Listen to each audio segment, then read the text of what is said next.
Empezamos si queréis, sí. Buenos días a todos y bienvenidos un día más a la sección de la plataforma de diagnóstico por imagen. Hoy tenemos a Carla Cadenet, que es residente de segundo año del Hospital Dr. Josep Trueta, y nos va a hacer una presentación y un repaso sobre las generalidades del abdomen postquirúrgico. Los comentarios y preguntas los dejamos para el final y cuando quieras, Carla. Bueno, Adelante. buenos días a todos. Bueno, me gustaría empezar esta presentación poniendo esta frase, que yo creo que es una frase que ya he escuchado varias veces dentro del servicio, ¿no? Que dice así: donde el cirujano mete la mano, el radiólogo mete la pata. Creo que representa muy bien el conocimiento que los radiólogos deberíamos tener de las cirugías y de los cambios postquirúrgicos que podemos ver, así como también la buena relación que deberíamos tener con los cirujanos. Vale. Primero de todo, antes de empezar a adquirir el TAC y analizarlo, debemos tener información sobre el caso clínico, ¿no? Comentar con los clínicos, con los cirujanos, cuál es su sospecha clínica, cuál ha sido la técnica quirúrgica que se le ha realizado. En los casos de que a veces si la técnica quirúrgica es muy compleja, también podemos pedir a los cirujanos que bajen y nos hagan un esquema, y sobre todo saber hace cuántos días se operó el paciente. Como signos de alarma que deberíamos preocuparnos. Primero de todo, la fiebre. La fiebre es habitual, un poco de febrícula, hasta los 3-4 días postquirúrgicos, he leído, pero si se alarga más allá o si la fiebre es muy elevada, debería preocuparnos. Analíticamente, podemos ver un aumento de leucocitos, de la PCR, de la procalcitonina como indicadores de sospecha de complicaciones. Y también después el paciente puede estar taquicárdico o hipotenso. Y como todo en radiología, es muy importante siempre consultar los estudios de imagen previos para poder comparar. ¿Cuál es el protocolo de imagen en un TAC postquirúrgico? Bueno, perdón, es un TAC, ¿no? Siempre requiere realizarle un TAC porque es una adquisición, bueno, podemos hacer una adquisición rápida y podemos realizar también reconstrucciones multiplanares. Entonces, el radiólogo responsable debe realizarse 3 preguntas. Primero de todo, ¿está indicado el contraste endovenoso y qué fases debemos realizarle? Y después también si está indicado ponerle contraste oral.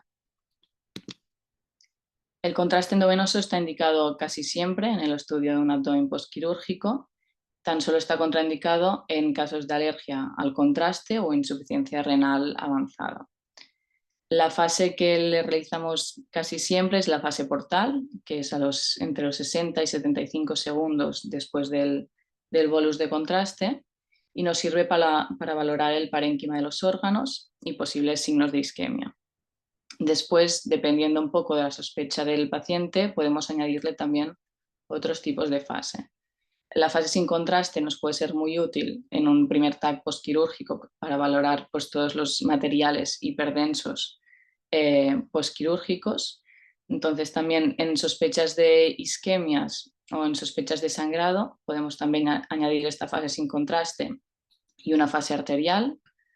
Y después también en los sangrados, a veces cuando no tenemos muy claro si un foco hiperdenso que estamos viendo es un foco de extravasación de contraste o no, le podemos añadir una fase retardada justo después del portal para ver si aumenta en fases posteriores o no.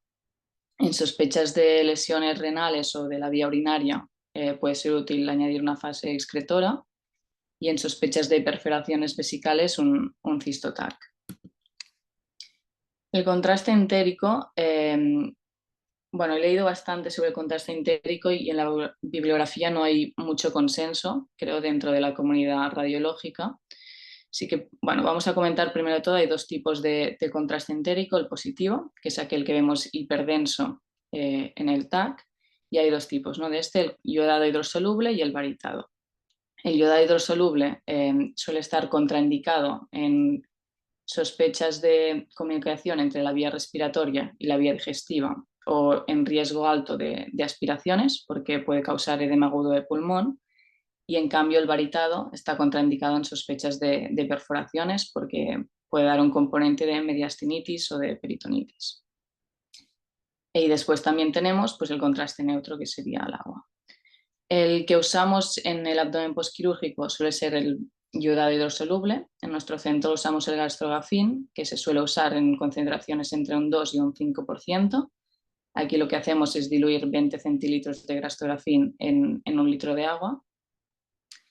Y entonces, ¿cuáles son sus indicaciones? Yo creo que hay más consenso en cuáles son sus contraindicaciones, que es en sospechas de sangrado o en sospechas de isquemia, ¿no? En las sospechas de sangrado está contraindicado porque nos puede ocultar un foco de extravasación de contraste, y en sospechas de isquemia porque nos impide valorar la captación mucosa intestinal. ¿Y cuándo puede estar recomendado? Puede estar recomendado en sospechas de colecciones intraabdominales. Yo creo que esto era sobre todo antes, cuando el TAC tenía una resolución menor y el grosor de corte era mayor, porque a veces era difícil distinguir lo que es asa de lo que es colección, y ahora también puede ser bastante útil en pacientes delgados, donde nos cueste hacer esta distinción. También puede estar indicado en sospechas de discencia de sutura, como comentaremos más adelante, y para valorar si un episodio se trata de una suboclusión o una oclusión. Después podemos dar también el contraste oral vía rectal en sospechas de discencia de suturas colónicas bajas o en lesiones iatrogénicas en esa región, y por ostomía o por catéteres cuando sospechemos alguna complicación cercana a ellos. Aquí he dejado una tabla un poco más extensa de las indicaciones del contraste oral. Y he puesto este artículo que me ha parecido muy interesante, que lo que hace es valorar un poco la importancia del contraste oral en las sospechas de discencias de anastomosis, tanto intestino grueso como delgado. Y lo que hacía era coger 4 radiólogos que valoraban los estudios postquirúrgicos y específicamente valoraban los ítems que vemos aquí debajo, que eran hallazgos que podían sugerir que el paciente presentaba una discencia de sutura. Después lo que hicieron era ir siguiendo a los pacientes, acabar viendo si tenían una discencia de sutura o no, y calculaban de todos estos ítems, como vemos en esta tabla, la sensibilidad y la especificidad para decir si estaba discente o no. Y como vemos, yo creo que ya es un poco lógico, ¿no? Los hallazgos más sensibles son el neoperitoneo, la presencia de líquido libre, de trabeculación alrededor de la sutura, y en cambio, como vemos, el contraste oral sí que tiene una sensibilidad, hay una especificidad muy elevada, de casi 97%, pero su sensibilidad está alrededor del 42%, ¿no? Yo creo que la conclusión un poco de esto es que cuando fuga, pues está muy bien y nos da un poco la solución del estudio, ¿no? Pero si no fuga no podemos ser concluyentes y no podemos descartar que exista una discencia de sutura. Vale, ahora ya hemos hablado de todo lo que debemos hacer antes de adquirir el TAC, ¿no? Vamos a pasar a la siguiente fase, al análisis del TAC una vez ya está adquirido. Yo creo que lo más difícil de un abdomen postquirúrgico es saber si toda la inflamación, toda la reacción que estamos viendo se trata de un hallazgo normal para la cirugía que se le ha realizado y el tiempo de evolución de esta, o estamos delante de una complicación. ¿Qué veremos como hallazgos normales en un abdomen postquirúrgico? Sobre todo, pues, trabeculación de la grasa intraabdominal, de predominio en esas zonas que se han tocado, en la pared abdominal, en los sitios de la incisión, también presencia de ganglios aumentados de tamaño de espectro reactivo, edema del tejido subcutáneo, derrame pleural, a veces puede ser asimétrico, acompañado de atelectasias pulmonares bivasales. También presencia de una cantidad variable de líquido libre intraabdominal, que puede ser muy útil también fijarnos en su distribución para ver si nos puede estar diciendo que hay algún tipo de complicación, ¿no? A veces hay distribuciones muy típicas como la de la pancreatitis del líquido libre, que si pues existe la sospecha y lo vemos en esta distribución, en las fascias pararrenales, en la celda pancreática, pues nos puede hacer pensar que el paciente tenga la pancreatitis. Y después también el neumoperitoneo y el hilio paralítico, que ahora hablaremos un poco más en detalle. Vale. El neumoperitoneo, primero de todo, es muy importante fijarnos en su distribución. ¿Dónde está el gas? ¿Está intra, retro o extraperitoneal? ¿Por qué? Porque a veces, por ejemplo, en un paciente, si no se le ha abierto la cavidad retroperitoneal, pero hay aire ahí, pues deberíamos preocuparnos y pensar en algún tipo de complicación, ¿no? Por ejemplo, alguna perforación del recto sigma, alguna perforación del duodeno o algún tipo de infección. Después es muy importante hacer una distinción en el tipo de cirugía que se le haya realizado al paciente, si es una cirugía abierta o si es una cirugía hecha por laparoscopia. ¿Por qué? Porque el gas que veremos es distinto, ¿no? En una cirugía abierta es aire ambiente lo que entra dentro del paciente, que es un 80% nitrógeno al final. Y en cambio en la laparoscopia lo que hacen es insuflar pues, dióxido de carbono. ¿Y qué pasa? Que el nitrógeno se absorbe mucho más lento que el dióxido de carbono. Entonces, la normalidad del nuevo peritoneo será distinto, ¿no? Si el paciente se le ha realizado una cirugía abierta o una laparoscopia. En una cirugía abierta lo podemos ver hasta los 7 y a veces 10 días postquirúrgicos, pero en cambio en una laparoscopia se deberá reabsorber antes y a partir de los 2-3 días ya deberíamos preocuparnos. También es muy importante, si disponemos de múltiples estudios postquirúrgicos, poder evaluar la cantidad y su evolución, ¿no? Si la cantidad no disminuye o aumenta, es un signo de una posible complicación.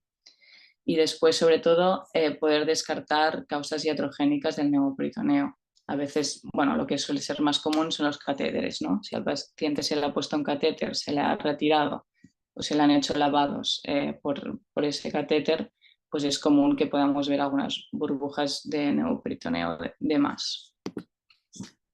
Aquí he puesto un caso de un paciente del Trueta, que es una paciente que se le realizó una hemicolectomía derecha por un adenocarcinoma por vía laparoscópica y a los 3 días la paciente no estaba evolucionando bien y los cirujanos nos pidieron un TAC para descartar algún tipo de complicación. En este TAC lo que vimos es lo siguiente, una leve cantidad de líquido libre, sobre todo en el abdomen derecho, también trabeculación de la grasa alrededor de la sutura y leve cantidad de neumoperitoneo anterior, perihepático, y aquí vemos estas burbujas justo en la región superior de la sutura heliocólica. Lo hablamos con los cirujanos porque no podíamos descartar una distensia de sutura, pero tampoco podíamos afirmarla, ¿no? Y nos dijeron que la paciente justo se encontraba mejor y que iban a hacer pues, un control evolutivo. Pasaron 3 días más y la paciente seguía sin mejorar y nos pidieron otro TAC. Esta vez acordamos realizarlo con contraste oral para ver si podía llegar al sitio de la sutura y podíamos valorar si existía una fuga o no. Lo que pasó es que la paciente también presentaba, como vemos, un componente de hilio paralítico y el contraste oral no llegó al sitio de la sutura. Así que no podíamos valorar pues, este hallazgo más específico de distensia. Pero sí que podíamos ir valorando todos los hallazgos más sensibles, pero menos específicos, ¿no? Primero de todo, el líquido libre seguía igual o había empeorado un poco. Seguíamos viendo la trabeculación de la grasa alrededor de la sutura y el neumoperitoneo también estaba en una cantidad muy similar de la misma distribución aquí perihepático y estas burbujas que persistían justamente en la región superior de la sutura.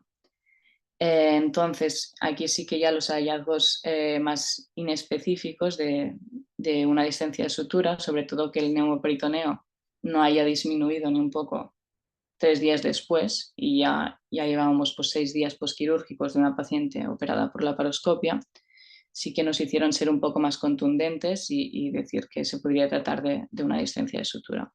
Y efectivamente la paciente entró a quirófano y se vio que la sutura estaba totalmente distente. Vale.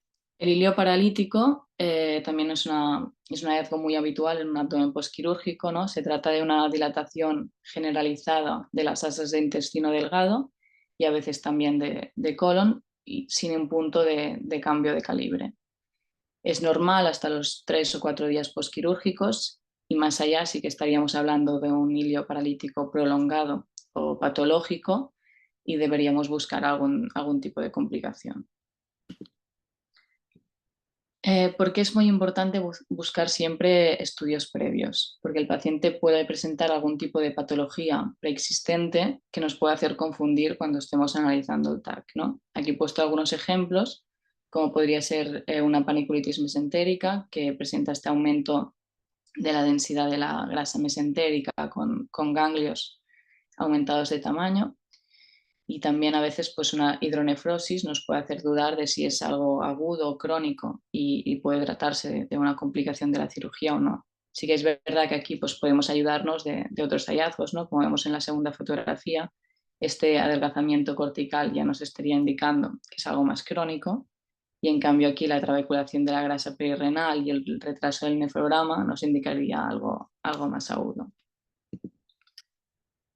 Después, otro paso muy importante es siempre leer bien la hoja quirúrgica, porque los cirujanos pueden haber dejado algún tipo de material deliberadamente y nos puede hacer confundir, ¿no? Un material que dejan bastante es todos los componentes hemostáticos, ¿no? Uno de ellos es el surgicel, yo creo que es el que he visto más común, que está hecho de celulosa y lo vemos así en el TAC, como una masa así como de partes blandas con puntos de gas en su interior y que no capta contraste. Lo veremos habitualmente en cirugías, por ejemplo, en colecistectomías, como esta en el lecho se ve bastante, también en cirugías urológicas o ginecológicas en la pelvis y en hemicolectomías izquierdas en la región del bazo y la cola pancreática.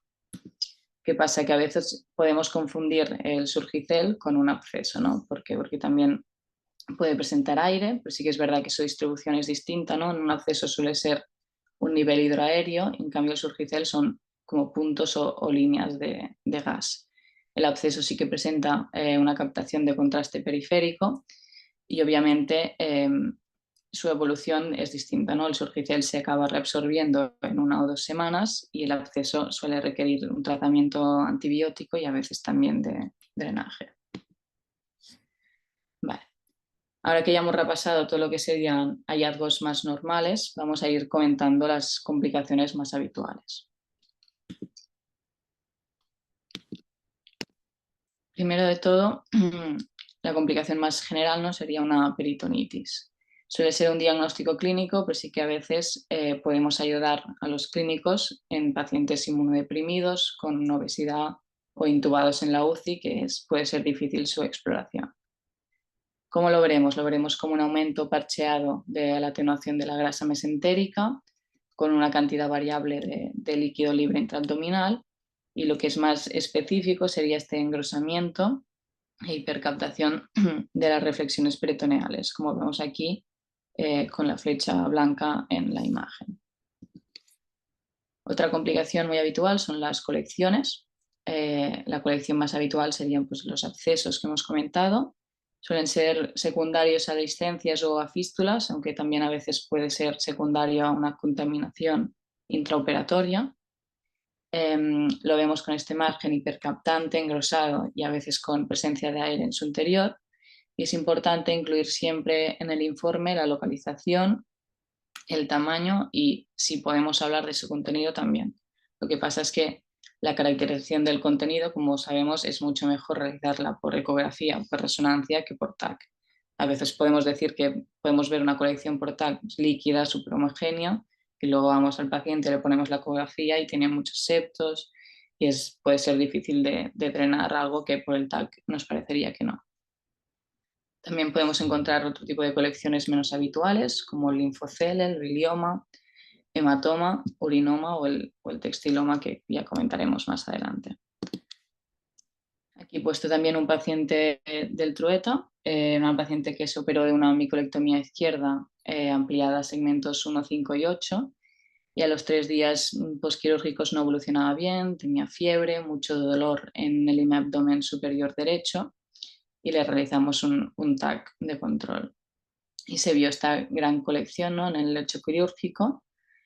Nos pidieron el drenaje de la colección y enviamos a cultivar el líquido que sacamos y se aislaron unas colonias de enterococo. Las discencias de sutura son a veces un poco difíciles de evaluar, ¿no? A mí me gusta separar los hallazgos que podemos ver en hallazgos más directos o hallazgos más indirectos de las discencias. Los más indirectos al final serán los que hemos comentado antes, ¿no? Los más sensibles pero menos específicos, y los más directos serían los más específicos pero menos sensibles. Los menos sensibles, ¿no? Los indirectos serían pues, la presencia de líquido, de gas y la trabeculación de la grasa alrededor de la sutura en una cantidad desproporcionada a los días posquirúrgicos. Y los más directos pues, sería sobre todo la fuga de contraste por la anastomosis, y a veces también podemos ver un defecto mural evidente. Aquí he dejado la tabla del artículo que hemos comentado anteriormente, que están los hallazgos aquí un poco más extensos. Es muy importante también saber que el contraste oral no siempre lo podremos utilizar para valorar la fuga de alguna anastomosis, ¿no? Porque hay algunas que anatómicamente no pasará nunca por ahí el contraste, como puede ser el muñón duodenal en esta gastrectomía con reconstrucción en Iderrux que vemos, y también la sutura pancreatoyeyunal en las DPCs, que de hecho suele ser la que más se complica con fístulas pancreáticas. Y en las descencias de sutura normalmente solemos ver los hallazgos sensibles, pero muchas veces los específicos no, y a veces es difícil pues, llegar a una conclusión. Es importante también hablar con los cirujanos y acabar pactando algo, como puede ser pues, un TAC de control en unos días. Aquí he puesto un caso del Trueta también, que es una paciente que se operó de una diverticulitis perforada y le realizaron una meculectomía izquierda con una anastomosis colorectal. A los 3-4 días no evolucionaba bien, estaba hipotensa, le había bajado la hemoglobina y nos pidieron un TAC de sospecha de sangrado. Le realizamos 3 fases y vimos los siguientes hallazgos. Primero de todo, el líquido libre intraabdominal, como vemos, de una densidad distinta en las 2 gotículas paritocólicas, ¿no? En esta, la izquierda estaba más hiperdenso, que podía sugerir un componente de hematoma y hemoperitoneo. Después también tenía leve cantidad de neumoperitoneo, sobre todo aquí de distribución anterior, y algunas burbujas aquí en la pelvis cercanas a la anastomosis colorectal. Hablamos con los cirujanos y acordamos realizarle un TAC con contraste rectal para ver si fugaba. Y efectivamente tenía una pequeña fuga en la cara anterior de la anastomosis colorectal.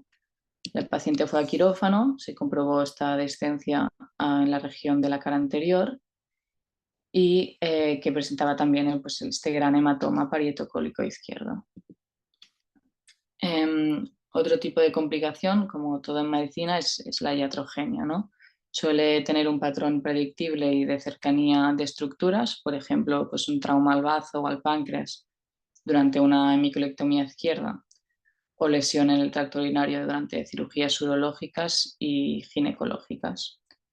Es importante pensar en el tipo de complicación que puedo tener y valorar realizar otras fases, ¿no? La fase arterial, si se sospecha una lesión vascular, excretora en sospechas de lesión del tracto urinario y un cistotac en sospechas de perforaciones vesicales. Aquí vemos un caso de un paciente que se operó de una gran masa lipomatosa retroperitoneal izquierda que estaba generando un efecto masa a las estructuras intraabdominales, y el paciente durante el postoperatorio no evolucionaba muy bien. Le realizamos múltiples TACs y en uno de ellos vimos aquí en esta asa de yeyuno, que está justamente distal al ángulo de Treitz, un defecto mural y esta colección justamente adyacente a ella con un nivel hidroaéreo.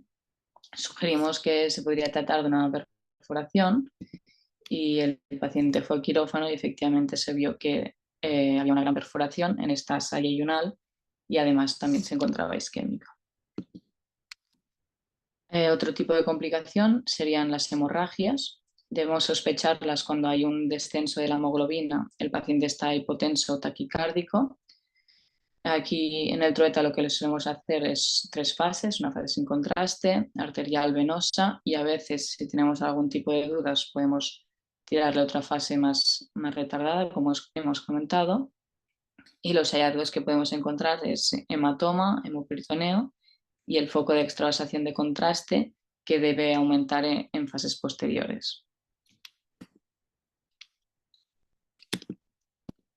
Aquí vemos una paciente que se operó de una funduplicatura de Nissen y a las horas estaba muy hipotensa, le había bajado la hemoglobina y nos pidieron un TAC de sospecha de sangrado.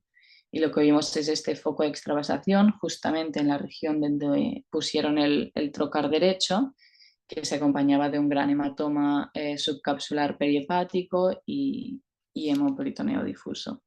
La paciente fue a sala de embolización, pero justamente en ese momento no presentaba sangrado activo, pero igualmente se realizó una embolización profiláctica. Otra complicación que podemos ver sería la isquemia. Sus factores de riesgo del postoperatorio serían un gasto cardíaco bajo y el estado de hipercoagulación.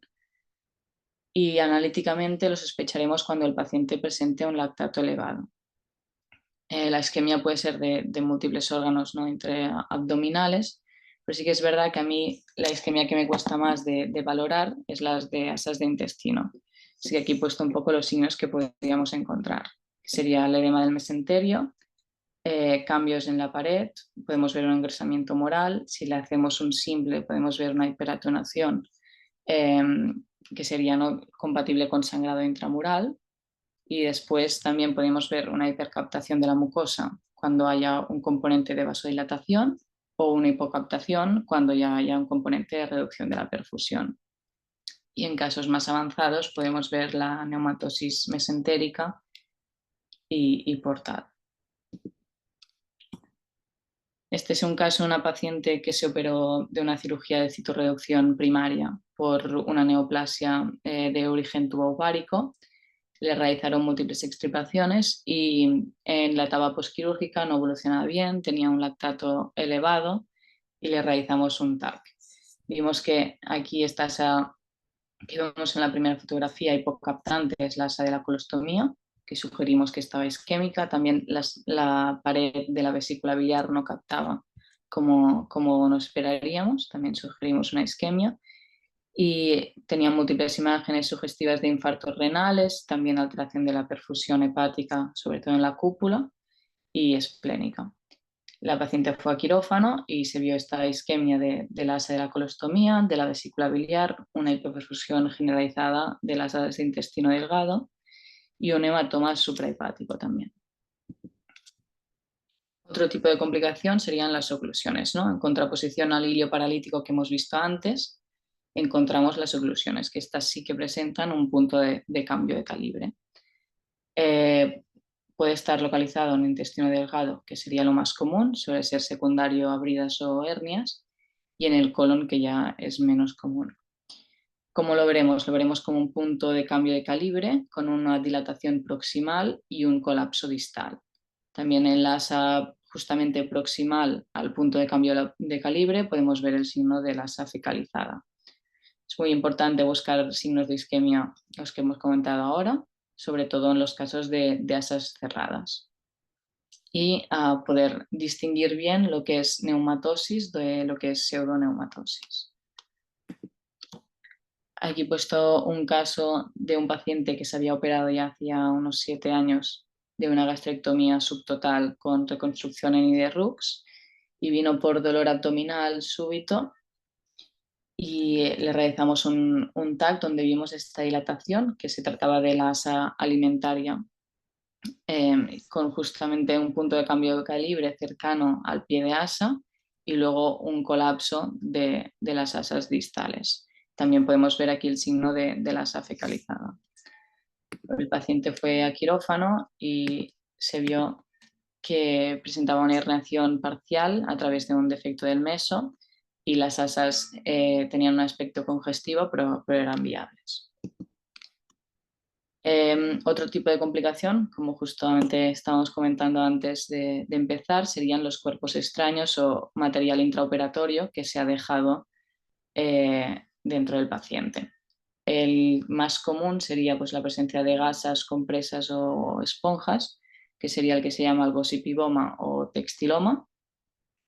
Es una masa de densidad de partes blandas con presencia de gas y de hilios hiperdensos en su interior, que sí que puede presentar una captación periférica de contraste. Suele dar dos tipos de complicaciones, por lo que he leído, las complicaciones más agudas y sépticas, que suele estar asociado a abscesos, o las complicaciones más crónicas por fibrosis, granulomas, adherencias y a veces fístulas con el tubo digestivo.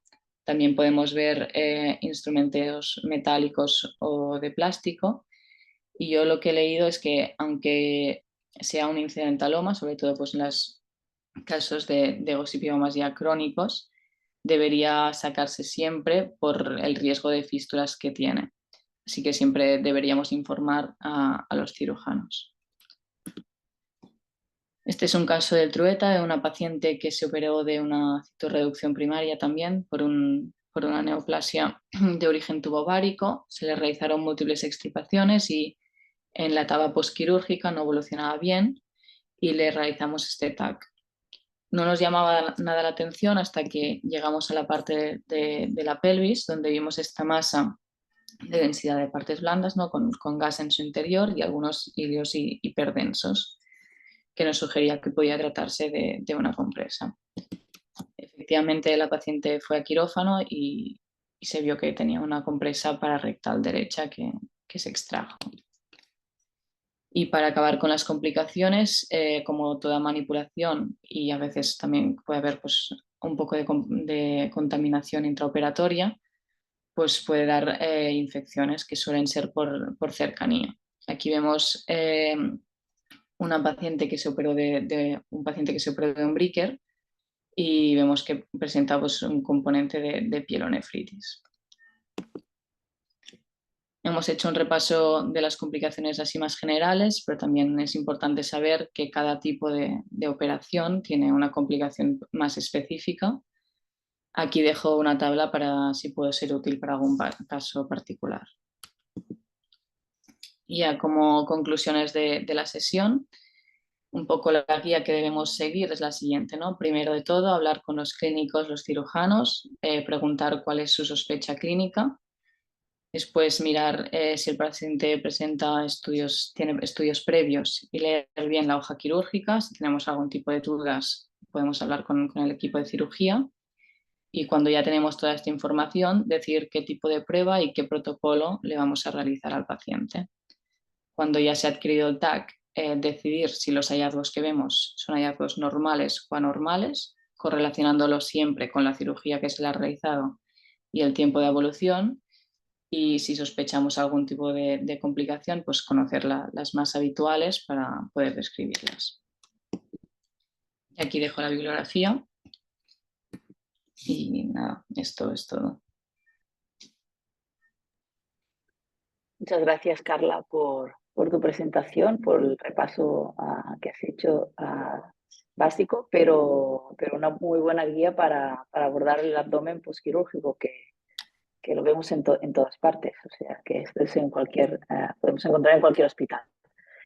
Pasamos a la discusión y los comentarios y las preguntas de la audiencia. Para eso tenemos a Ramiro Méndez, que es radiólogo del Hospital Clínico San Carlos, y Adela Batista, que es radióloga del Hospital de la Fe de Valencia. No sé si queréis hacer algún comentario antes de pasar a leer las preguntas, si queréis hacer alguna aportación. Ramiro, Adela, como veáis. Bueno, yo decir que bueno, me ha gustado mucho la charla, te felicito, Carla, me parece muy completa y vamos, solamente quería hacer dos precisiones. Cuando dices de la obstrucción postquirúrgica, ahí también hay que valorar bastante el tiempo transcurrido desde la cirugía, ¿no? O sea, que hay una obstrucción por bridas en el postquirúrgico precoz es bastante infrecuente, tenemos que buscar más bien causas como hernias o causar problemas en las suturas, ¿no? En ese caso, las bridas precoces son muy infrecuentes. Y luego también te quería comentar cuando dices que el contenido de un absceso para ver si es drenable o no se valora mejor con ecografía que con TC. En general estoy de acuerdo, pero creo que hay que ser prudentes, porque muchas veces hay contenido que vemos en la ecografía muy ecogénico que nos parece muy difícil que salga por un catéter, le ponemos un drenaje y sale. O sea, yo creo que si el paciente tiene clínica infecciosa clara, está séptico, veamos el contenido más o menos ecogénico, muchas veces tenemos que intentar drenarlo, aunque nos parezca que no va a salir. Es desde mi experiencia de años anteriores. Muchas gracias, Ramiro. Nada, yo también en primer lugar felicitar a Carla, ¿no?, por la presentación que ha sido excepcional, muy completa, un tema además muy complejo, ¿no?, que abarca un amplio campo, ¿no?, de la radiología abdominal. Y bueno, pues de acuerdo un poco con lo de Ramiro, que a veces, muchas veces en el TAC, cuando hablamos de complicaciones posquirúrgicas, nos dicen, pero está infectada, está sobreinfectada, y a veces no tiene signos radiológicos para decir si esa colección realmente es un absceso o es un seroma o es un hematoma evolucionado, y que pues eso, la ecografía puede ser de ayuda pues, de cara a planificar el drenaje, pero que a veces las limitaciones por imágenes, salvo que veamos claramente, ¿no?, que haya burbujas o que haya otra serie de signos, cuando vemos una colección postquirúrgica, sin más, decir que existen signos de sobreinfección creo que es bastante complicado, y muchas veces no nos lo exigen los cirujanos. Y fundamental es conocer todos los datos clínicos quirúrgicos y el tiempo transcurrido para saber con qué tipo de complicaciones nos estamos enfrentando, ¿no? Porque normalmente siempre en las primeras 24 horas, ¿no?, muchas veces la complicación postquirúrgica más frecuente va a ser la hemorragia, y nos va a ayudar a planificar qué tipo de estudio necesitamos. Y si en cambio pues aparecen de manera más tardía, pues debemos de, ¿no?, pensar pues eso en función del tiempo transcurrido, como ha dicho Ramiro, pues si el desarrollo de las bridas requiere una serie de tiempos, y si aparece una oclusión intestinal en un paciente postquirúrgico, pues igual se trata de una hernia interna o una hernia incisional, que creo que es fundamental, como bien ha remarcado a lo largo de toda la charla.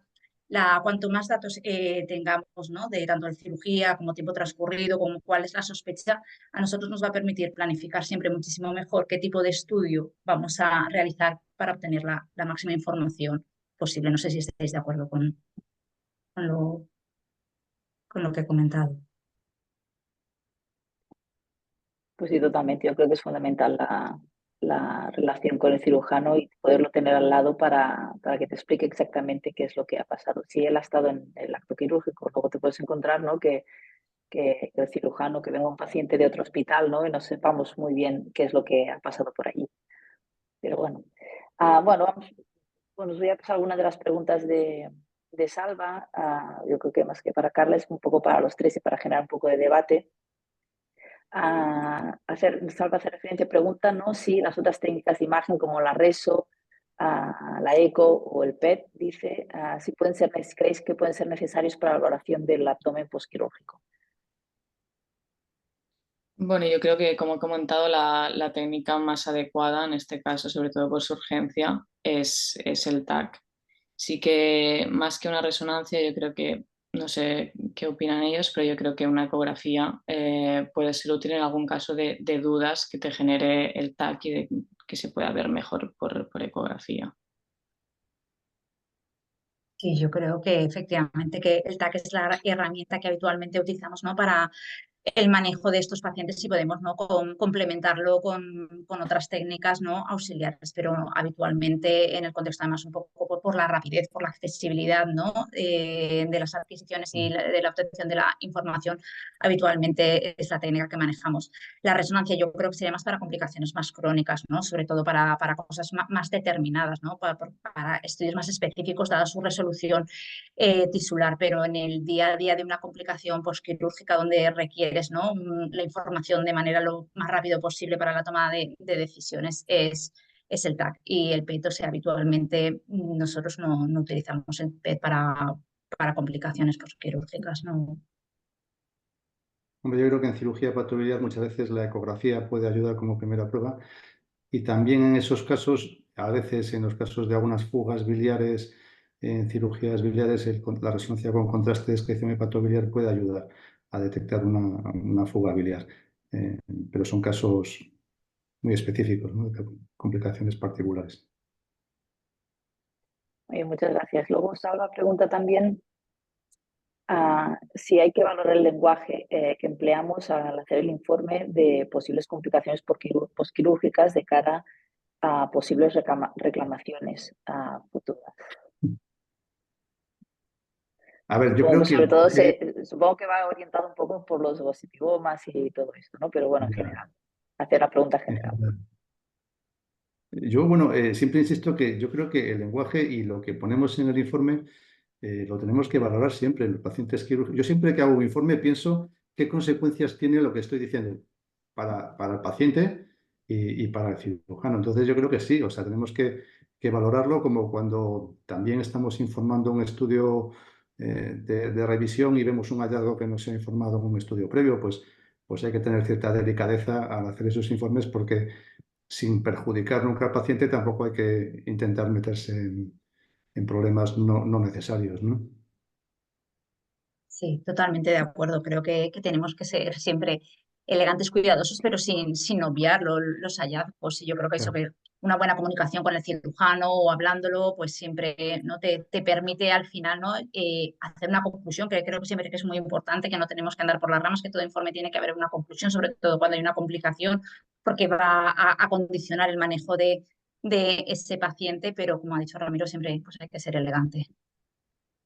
Yo creo que es una cosa de los informes, ¿no? Yo, bueno, normalmente os lo digo a los residentes que es importante, que no solamente decir lo que ves y ya está, sino que tienes que saber que tu informe tiene una implicación importante tanto para el paciente como si se hubiese el caso como documento legal. O sea que hay que ser cuidadosos siempre, no solo en los posquirúrgicos, en general en todos, ¿no? Y hacer una sistemática y emplear el lenguaje más adecuado.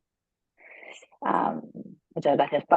Carla, a ver, Salva pregunta si crees que se podría llegar a realizar un informe estructurado y con algunos ítems concretos para hacer los informes de estos pacientes posquirúrgicos. Yo personalmente lo veo complicado, porque de hecho son unos informes que no caóticos, pero que no suelo usar yo el estructurado nunca ni la plantilla. Es como que cada caso es muy particular, cada cirugía es distinta y creo que es difícil encontrar un informe estructurado de esto. No sé qué opinan ellos. Yo tampoco utilizo un informe estructurado, pero sí que me gusta ser breve y concisa. Y es un poco lo que les digo a los residentes, y como bien has comentado previamente, ¿no, Noemi? O sea, decir bien la conclusión, ¿no? Que es lo que estamos viendo y las connotaciones, ¿no? Que va a tener para el paciente. Entonces, pues hacer un checklist de las cosas de revisar, cuál es la sospecha y ser concreto y preciso. Y no irnos por las ramas de no veo, no veo, no veo, sino ser concreto lo que veo y con qué está relacionado y con la sospecha y con el contexto clínico del paciente. Creo que en estos casos tenemos que ser precisos y concisos y no dejar lugar a dudas, a indecisiones, ¿no? Que puedan implicar consecuencias para el paciente si el estudio lo requiere. A veces que no podemos ser, ¿no? Todo lo preciso que nos gustaría, pero si es posible, creo que aunque no exista un informe estructurado, tenemos que intentar siempre llegar al diagnóstico y ser concisos y hacerlo breve y utilizar el mismo lenguaje que los cirujanos para que no haya ningún tipo de dudas de cuál es el siguiente paso a realizar, bien sea una cirugía o un seguimiento radiológico. Perfecto, muchas gracias, Adela. Pues yo creo que estamos en tiempo, 45. No ha Yo tenía salido más preguntas. una Sí, pregunta digo, para la ponente y para vosotros también. O sea, yo, vale, di. en mi experiencia de los últimos años, creo que hemos pasado de que antes dábamos contraste oral para el TAC abdominal a casi todos los pacientes y ahora prácticamente no se lo damos a ninguna. Mi opinión es que, en general, que estamos dando demasiado poco contraste oral positivo. No digo en los pacientes posoperados, que también, sino en general. Entonces, quería preguntar a la ponente y a vosotros, si dais contraste oral, ¿lo dais antes de hacer el estudio? ¿Hacemos primero sin contraste oral y luego con contraste oral? Y luego, si pensáis que el ATC de doble energía puede ayudar también en los casos de contraste oral con la eliminación del contraste para diferenciar a veces entre fuga o que pueda haber algún resto quirúrgico o material que sea de mayor atenuación. ¿Qué experiencia tenéis? Bueno, en mi corta experiencia, tengo que decir, a mí no me gusta ponerle contraste oral sin tener un estudio sin sin el contraste. Pero bueno, muchas veces se hace realmente si no sospechas sangrado o isquemia y la sospecha es muy clara y va muy a una distancia de sutura, pues sí que podría ser útil.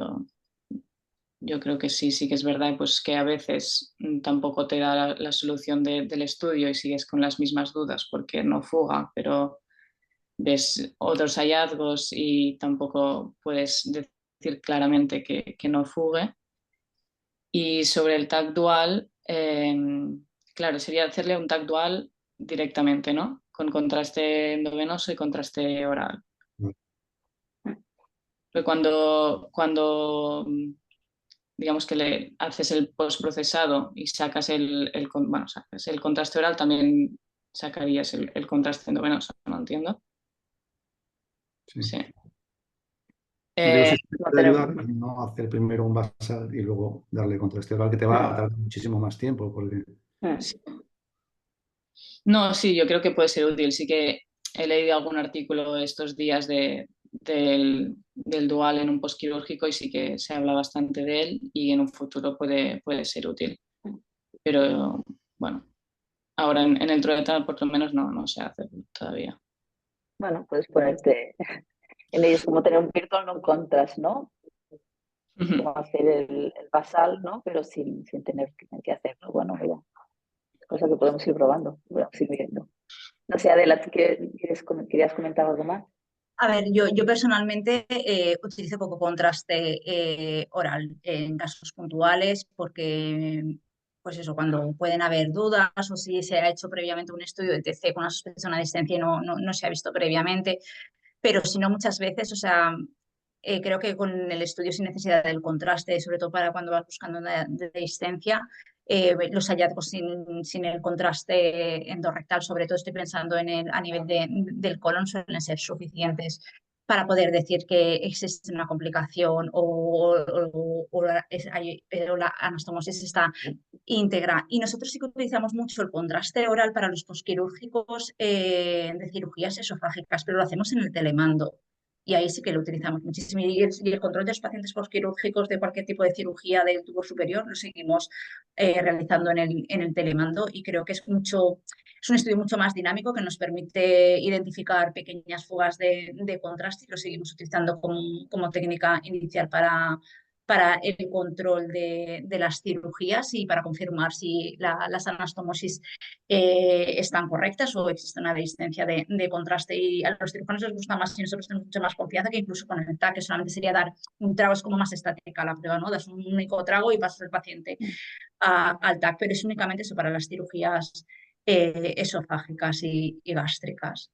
Y con respecto al TC dual, pues por supuesto el virtual no contrast es una ventaja, ¿no? El poder hacerlo. Lo que pasa es que nosotros el TAC dual no lo tenemos en urgencias y entonces habitualmente estos pacientes no los manejamos con el TC espectral. Y tengo una experiencia que tiene Rami, que es un experto y el que más sabe de TC no, espectral.